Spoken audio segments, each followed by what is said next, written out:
Hello brain welcome back to our YouTube channel Samrat teaching hub. तो आज video आम कौन करवा ना आम नवम श्रेणी पिलामानकर हॉलिडे होमवर्क मिलता हिस्ट्री और पॉलिटिकल साइंस समस्त प्रश्नर सठिक उत्तर डिस्कसन करवा। तो चलते वीडियो स्टार्ट करवा। ता पूर्व कही रखे जो मैंने एपर्तंत आम चैनल को सब्सक्राइब करना सब्सक्राइब कर ऑल नोटिफिकेशन क्लिक कर दिंतु। तो देख प्रथम कही एशिया और आफ्रिकार भौगोलिक आविष्कार फल क्यों क्यों विकास होता। दुईरे कही धर्म और संस्कृति प्रचार होची उपनिवेशवादर एक प्रमुख कारण किपरि उल्लेख कर। तीन रे कही उपनिवेशवादर परिणाम उपर निर्भर कर। ता देख आम 1 2 3 देखा 4 5 देखा। तो देख प्रथमटा एशिया और आफ्रिकार उपनिवेश कारण फास्ट है भौगोलिक आविष्कार। पंचदश और षोडश शताब्दी भौगोलिक आविष्कार पर भिन्न भिन्न स्थान में अनेक नूतन होता। आमर देख यहाँ गुड़िक सबकि तुमको इतिहास बही में मिल प्रथम अध्याय ही एगुड़िक अच्छी एशिया आफ्रिका उपनिवेशवाद अच्छी से प्रथम लिख भौगोलिक कारण आविष्कार लिख लिख लाभजनक व्यवसाय सुविधा तापर शिल्प विप्लव लिख एपरी भाव में 4 नंबर बीट भी अच्छी परिवहन और जोगाजोगर उन्नति 5 नंबर बीट ये लिख 6 नंबर लिख धर्म और संस्कृतिर प्रचार तापर कौन लिख धर्म संस्कृतिर प्रचार लिख धर्म और संस्कृतिर प्रचार लिखला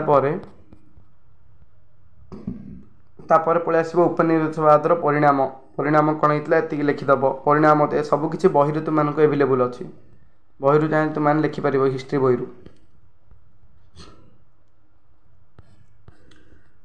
तापर कुपरिणाम लिखिदेव प्रथमतः साम्राज्य उपनिवेशवाद फल उपनिवेश गुड़िक तथा साम्राज्यवादी राष्ट्र द्वारा परोक्ष भाव नियमित अन्य देश गुड़िकर कुपरिमाण जहाँ जहाँ अच्छी से गुड़िक लिखिदेव सबू। तापर कौन आसला 2 नंबर प्रश्न मौलिक अधिकार देख स्वतंत्र लक्षण कौन अच्छी देखा। तो 2 नंबर अच्छे आम धर्म संस्कृति प्रचार उपनिवेशवादर 3 नंबर अच्छे उपनिवेशवादर परिणाम। तो देख धर्म संस्कृति प्रचार तुमको बही मिल धर्म संस्कृति प्रचार देख यू स्टार्ट कर जो 6 बिट्रे अच्छे यहाँ पूरा पूरी लिखिदेव धर्म और संस्कृति प्रचार बुझला। तापर धर्म संस्कृति प्रचार आउ टे लिखिदेव तापर आमर 3 नंबर प्रश्न उपनिवेशवादर परिणाम एटा जस्ट छोटियाटा उपनिवेशवादर परिणाम लिख तापर कुपरिणाम लिख फास्ट परिणाम लिखिदेवा परिणाम लिखा तापर कुपरिणाम लिखा देख कुपरिणाम तुमको बुक ही मिल तापर आमर 4 नंबर प्रश्न रहा कौन देखिए 4 नंबर प्रश्न कौन अच्छी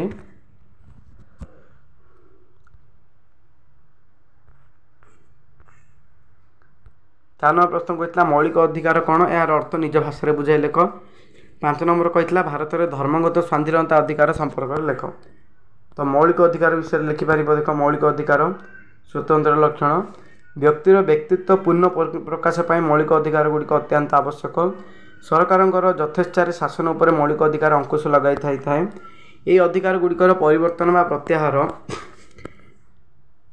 साधारण आईन मध्य करा भारतर समस्त नागरिक जाति धर्म वर्ण लिंग और निर्विशेष समान भाव में अधिकार गुड़िक उपभोग करें। यही अधिकार गुड़िक निरंकुश नुहे जरूरी परिस्थितिर प्रतिषेधमूलक अटल कारण मौलिक अधिकार को सामयिक भाव संकुचित व स्थगित व निलंबित रखा जाई पारिबो। तार कौन लिख ना संविधान में प्रदत्त मौलिक अधिकार को संकुचन व प्रत्याहार करने क्षमता केवल कार भारत संसद आगा रही भारत संसद पार्लियामेंट रही। तापर रहा आम धर्मगत स्वाधीनता अधिकार लिखिपर भारत में बहु धर्म प्रचलन हो साधारणतः संविधान में भारत को एक धर्मनिरपेक्ष राष्ट्र बोली घोषणा करा जायछि। फल राष्ट्र कौन निर्दिष्ट धर्मर पृष्ठकता नहीं भारत में बसवास करथिबा विभिन्न धर्मर नागरिक मानक संविधान धारा 25 रु धारा 28 मध्य धर्मगत स्वाधीनता अधिकार प्रदान करा जायछि। एही अधिकार बल कौन कौन ना प्रत्येक नागरिक निज विवेक अनुसार स्वाधीन भाव धर्म ग्रहण धर्माचरण और धर्म प्रचार करें। अवश्य आवश्यक पड़े राष्ट्र सुरक्षा एकता ऐतिकता शांति श्रृंखला तथा स्वास्थ्य रक्षा दृष्टि यही अधिकार को राष्ट्र नियंत्रण कर प्रत्येक धर्म संप्रदाय निजर धर्मानुष्ठान प्रतिष्ठा करने सहित यार रक्षणाबेक्षण करें कौन सी निर्दिष्ट धर्मर उन्नति एवं कौन सी धर्मानुष्ठान सुरक्षा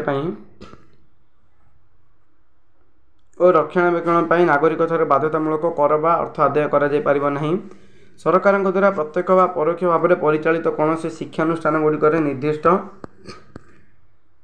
धर्म व संपर्कित शिक्षादान कर माने तुम्हें ये धर्म को जीव कि से धर्म को जीव ए विषय कौन से शिक्षानुष्ठान कहना कारण सबु धर्म सामान बोली कह तो आमर इतिहास भूगोल आंसर एति इतिहास आंसर देन परवर्ती वीडियो आम भूगोल नहीं आसवा देन आ गणितर नहीं आसवा तापर इतिहास भूगोल सरला तुम गणित तापर आ तुम हिंदी संस्कृत नहीं आसवा तापर तुम सबकि सब्जेक्ट सरद आज वीडियो देखा परवर्ती video thank you to all.